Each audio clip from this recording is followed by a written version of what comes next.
We are a team. I'm gonna be with her to the finish line. She's gonna be with me to the finish line. So I'm gonna let her destroy me right now. Thank you, James, for coming up here. All right. So it was the summer of '82. I was taking a nap, August. I hear some voices. I can hear my brother, and I hear some voices I don't recognize. Men, grown men. My father doesn't speak English. I take a nap. I'm a napper. And the voices are getting loud, and I could sense the anger in my brother's voice. And as I open the door, a cop pulls out a billy club. Billy clubs my brother in his stomach, and then he goes down and billy clubs him on the back. And the moment I saw that, I started running towards the cop, because that's just your instinct to defend your family.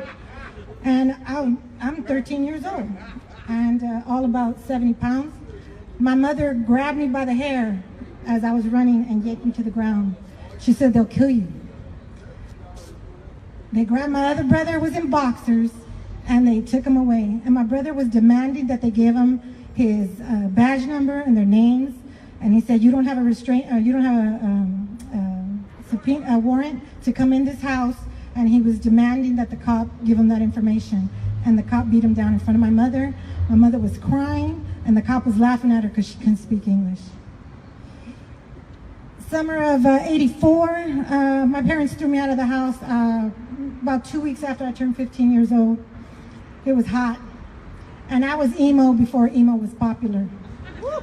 I was wearing my jacket, my button jacket, and it was hot. I was walking down Tweedy and Southgate, and the cops roll up on a driveway in a store and almost hit me. And I jumped back, and they jumped out of the car, and they started asking me my name and what was I doing. And I had to take off my shoes, I had to pull out my pockets, had to take off my jacket, and the inside of my jacket was all written up, Compton, you know, whatever. And they saw that, and they made me get on the floor, on my stomach, face down, hands out, chin down, my feet, hot as hell. And they made me, and one of the cops put his foot on my back, just to show, you know, that he had power over me. And I was like, "Fuck you, you pig," because I didn't give a fuck. And I was livid. And this is the kind of stuff that you grow up with. It's just normal part of your life. When we got pulled over, my friend Greta had a magenta bug.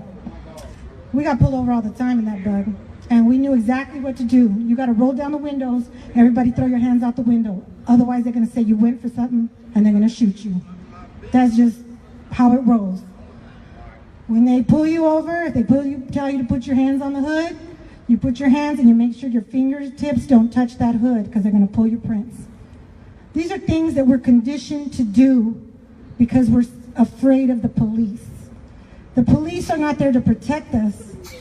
We know that they're there to come after us. And that's the problem. For too long, we have allowed this type of shit to happen in our communities, to our children. I moved in 1989, right before my son turned 3 years old. They shot at my mother's house, rival gang shot at my mother's house. My son was afraid of the police. I was driving around with a gun in my car because that's just the way it was. And I thought, I cannot have my son growing up in this kind of environment. So I moved to Ventura County and Moore Park in a very white, affluent neighborhood, and I raised my kids over there. January 2016, my kids are grown, gone. I'm a grandmother, I got grandchildren. I moved back to Long Beach, and within a few weeks, my father passed away. My mother was in the hospital when he passed away. We had to go tell her. So I ended up living with my mom, staying with her for a couple months, and then I moved back to Compton.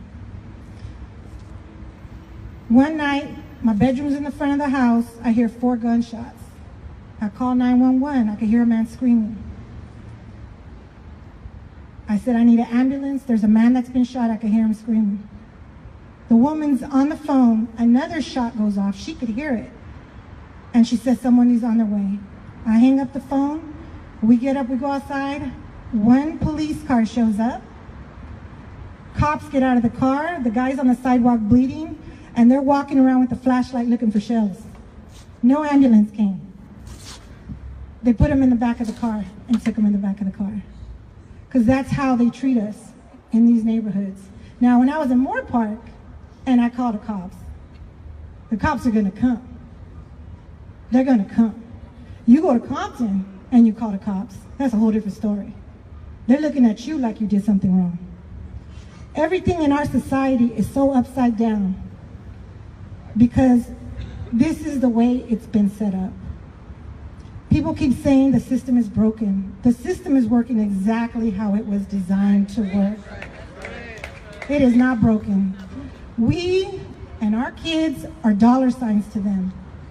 And they see us, they got beds to fill, they got cells to fill. That jail that they're trying to build in LA, that jail is there because they want kids that are in preschool right now. They're planning on putting them in those jails. Every prison that you know that's been built in this state is to incarcerate black and brown people. That's exactly what they're there for.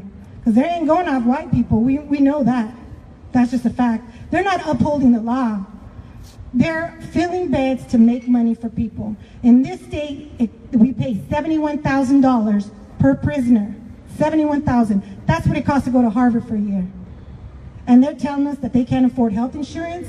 They telling us that we gotta have shitty education system. The money is there. It's just going for certain people. It's not going to our communities. And we need to start getting people like Cat Brooks, like my sister Jovanka, like my brother James here, in office to start fighting for our communities and for the people in our communities. I did not turn 50 years old thinking I didn't see myself running for office. People were saying, when are you going to run for office? I'm like, I'm never, ever, ever going to run for office. You guys are crazy. And here I am. And I have grandkids, and if I feel like I've promoted so many candidates that I believe in, I love Jovanka. I could just rattle off a bunch of names of people that I supported.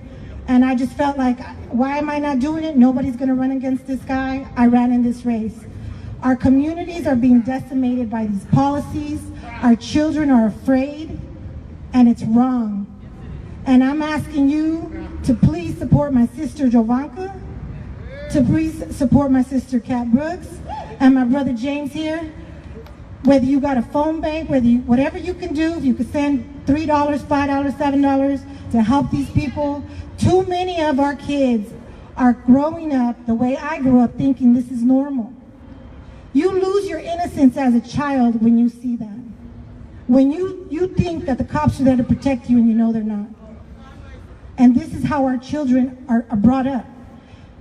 I could go on right now online on YouTube and pull up video after video after video of cops brutalizing, and they never fucking go to jail. Nobody goes to jail, nobody gets arrested, nothing. The Police Bill of Rights needs to be done away with. The life of a policeman is not more important than anybody else's. They serve us, we don't serve them. And this whole nonsense about attitude, I was with a bunch of white, my friends, they told me stories in their Mercedes, drunk as hell, driving, they get pulled over, they don't get in trouble, they don't get their asses beat. That don't happen to them because that's the way our society's set up. None of this is an accident. And until we stand up and we start fighting for the people in office to represent us, that are going to fight for us and for our rights, it's not going to change.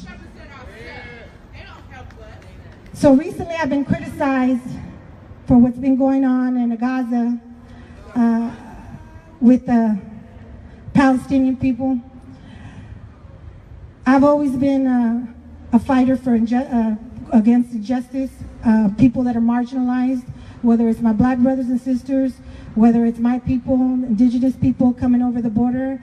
Claudia Patricia Gomez Gutierrez was executed by a border patrol. I don't know that guy's gone to jail. What's happening in Palestine is happening at our borders, it's happening here on our streets. It's all the same shit. We all have to stand up for each other and fight for each other. It's the only way we're gonna get through this. I am not an anti-Semite. but I do not believe that the occupation is just. I think it's wrong, just the same way that I believe that what happened to Native tribes. I'm a Native American, I'm a native of this land. Our people, through the ages, have migrated on this continent since the beginning of time, and they're trying to stop us. And we need to fight for our brothers and sisters that are from Central America, our brothers and sisters here, and our brothers and sisters in the Middle East. Thank you so much. Power to the people.